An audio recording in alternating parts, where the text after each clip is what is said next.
Hey everyone, I'm coming to you from the beautiful Piedmont battlefield in Augusta County, Virginia. We're here in the wonderful Shenandoah Valley, and this battle was fought June 5th, 1864, and is part of Hunter's raid. Now, who is Hunter? Hunter is David Hunter.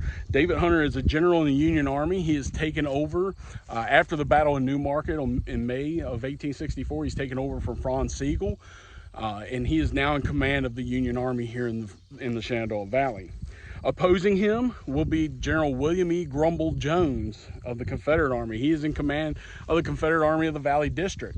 Now, prior to his command at New Market was John C. Breckinridge. Breckinridge has been recalled down to Richmond to help Robert E. Lee push Grant back, or at least keep Grant out of Richmond. So Jones is going to gather as many troops as he can. When Hunter takes over, Hunter moves quickly. He will start coming up the valley towards Stanton. Again, if you're in the Shenandoah Valley, everything runs opposite. If you're going south, you're going up. If you're going north, you're going down. It's because the river runs the wrong way, or runs the opposite way of every other river here in the United States, or at least in Virginia. Anyway, he is going to move up the valley towards Stanton. That is his goal.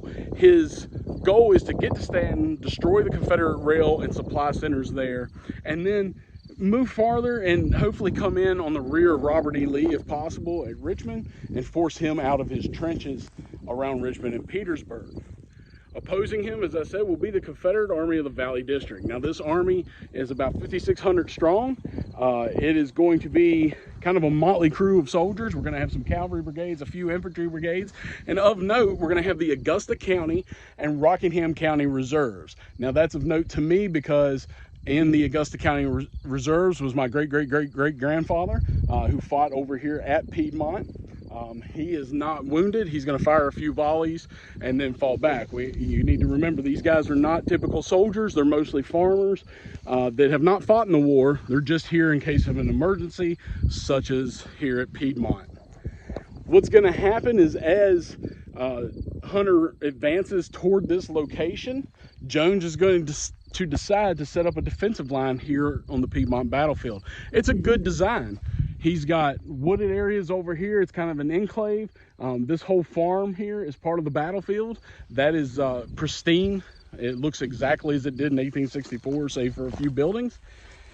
And Jones is going to have a very good defensive position here. So good that the first few Union attacks that happen are going to be repulsed. The Confederates, in this good defensive position with breastworks, are able to push the Union Army back. But then they're going to make some blunders. They're going to advance toward the Union Army and try to attack them. They're going to be held off by some Ohioans.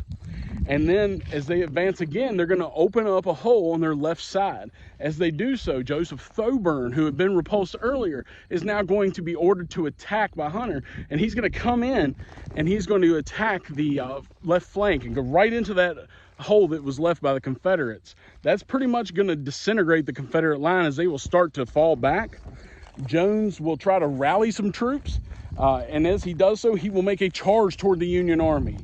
Unfortunately for Jones, he will be shot and taken down by a Union bullet, ultimately killing him here at Piedmont. Of note, Colonel Jones of the 60th Virginia had this to say about General Jones: "A more gallant soldier, a more ardent and inflexible patriot never laid his life. A voluntary sacrifice upon the altar of liberty." Now, Jones didn't get along with superiors. He was named Grumble Jones for a reason. He grumbled a lot and was generally very grouchy, but his men loved him. They knew he was a hard fighter and they followed him into battle. After this battle, this is a Confederate defeat. This is really one of the first big Union victories here in the Shenandoah Valley. Hunter will continue up the Shenandoah Valley to Stanton, where he will destroy the Confederate Rail and Supply Center. He will then continue down to Lexington, or up to Lexington, and he will destroy the VMI, Virginia Military Institute barracks there, and burn the superintendent's house. He'll continue all the way up to Lynchburg. When he gets to Lynchburg, he will be met by General McCausland of the Confederate Army.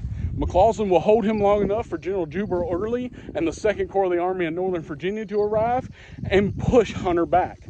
Hunter, thinking he's overwhelmed, is going to move his army into West Virginia and then up to Martinsburg. He's virtually going to take his army here in the valley, his victorious Union Army, out of the fight for about a month. That is going to allow Jubal Early to advance down the Shenandoah Valley all the way to the gates of Washington, and that'll culminate at the Battle of Fort Stevens outside of Washington, D.C., where President Abraham Lincoln will come under fire.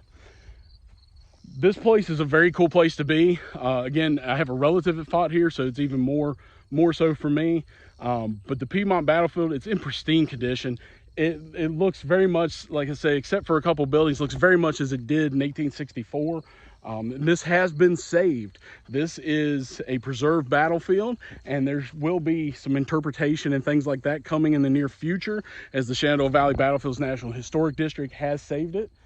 There currently is a monument here, a monument across the road, and a new historic marker, highway historic marker up the road on a farm lane, which is part of the battlefield as well. So if you get a chance to come out here, definitely do so. This battle kind of gets lost with all the other Valley campaign stuff from the other two big campaigns, but a very important battle here in the Shenandoah Valley.